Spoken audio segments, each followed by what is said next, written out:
हम जीवस दास एक कलाकार, रेडियोकर्मी, पत्रकार रेडियो भोरको एफएम से विगत 13-14 वर्ष से हम लागल छी और विभिन्न समय में सड़क नाटक, स्टेज प्रोग्राम के बाद में और आन चीज करते रही छी।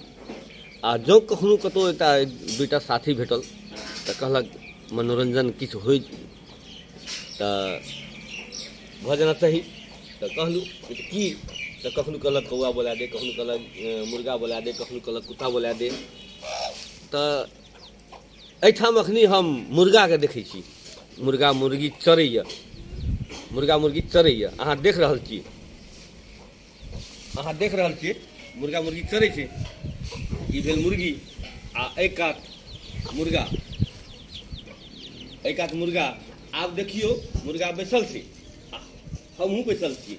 देखियो हम मुर्गा के बजाबै छी, मुर्गी नाइट बाजि के।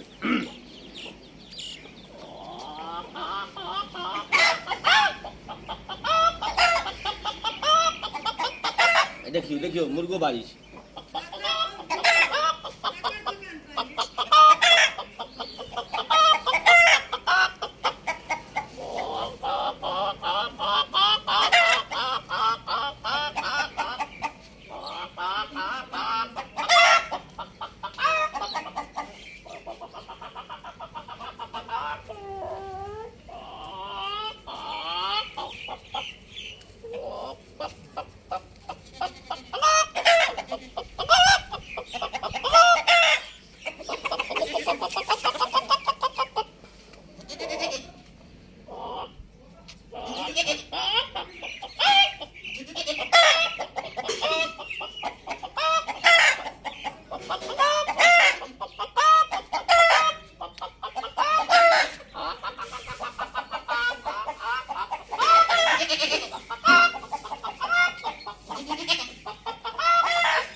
धन्यवाद।